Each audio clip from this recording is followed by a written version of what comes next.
無線スタートです。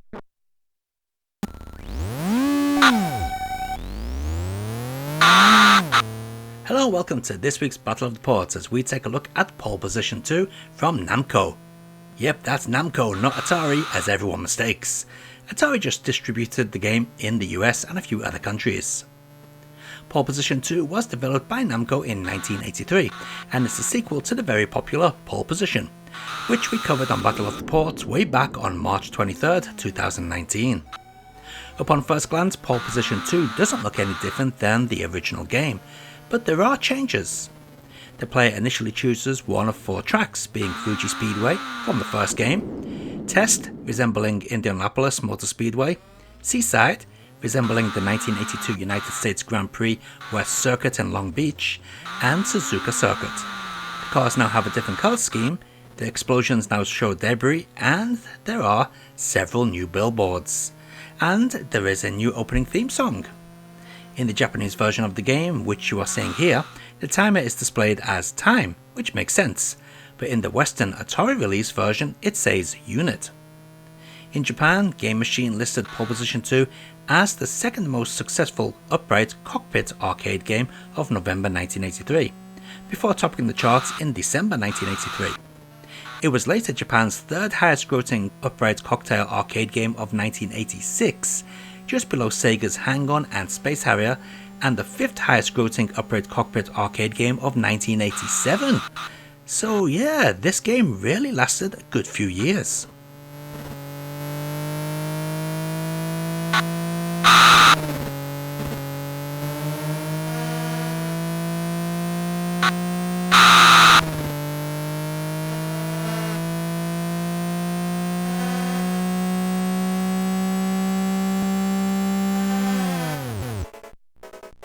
無線通過グランプリスタートです。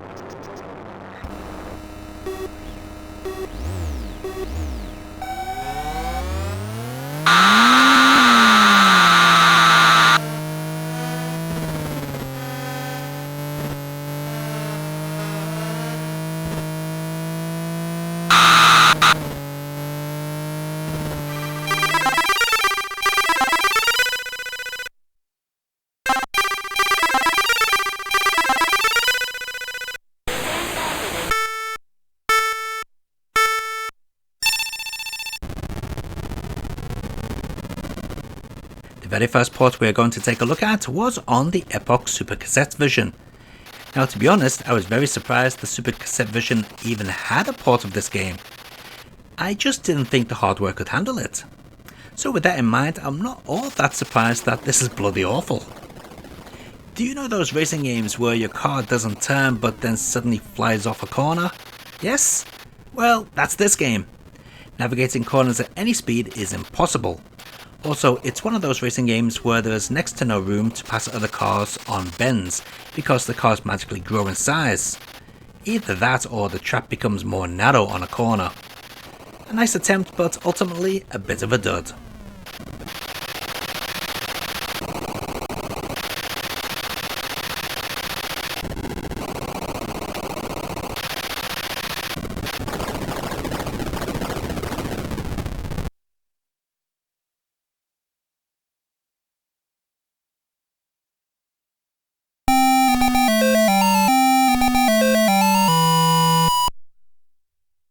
Atari 7800 time now with a pretty nice version of Pole Position 2.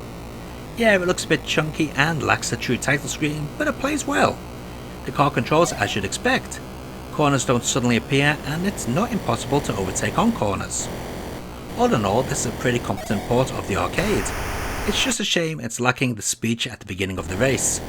Even the Super Cassette Vision made an attempt with that.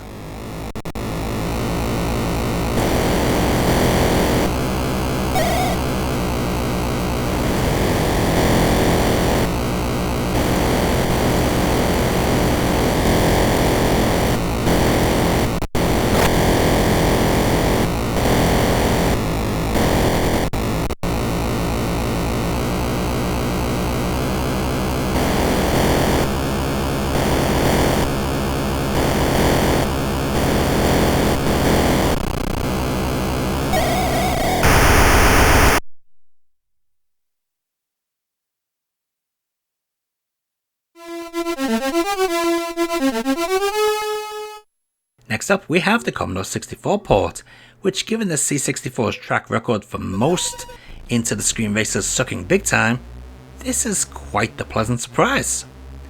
It's only really let down by having to push up to accelerate and pull back to brake. This does make overtaking on corners a little tricky, but once you get the hang of it, this becomes a pretty reasonable port.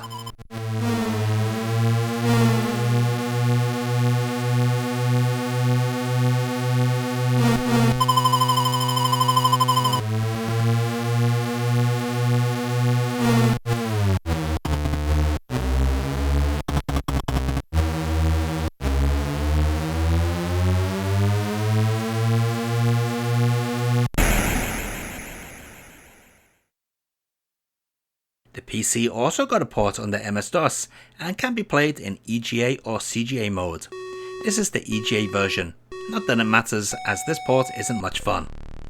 The car moves quite slow, the handling is poor and well, the sound is dreary. It's funny how the Commodore 64 and the Atari 7800 versions are both superior to this one.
On to the PlayStation and the Namco Museum Volume 3, which contains Pole Position 2. This version is on a few systems, but we'll stick with the PlayStation version as all the others are just emulations of this version. This version, however, is not an emulation of the arcade game, but an actual port and a well done one at that. You may have noticed that the Fuji Speedway and Suzuka circuits are removed and replaced with Namco Circuit and Wonder Circuit, after Namco's Wonder series of Japanese theme parks. This was due to licensing issues.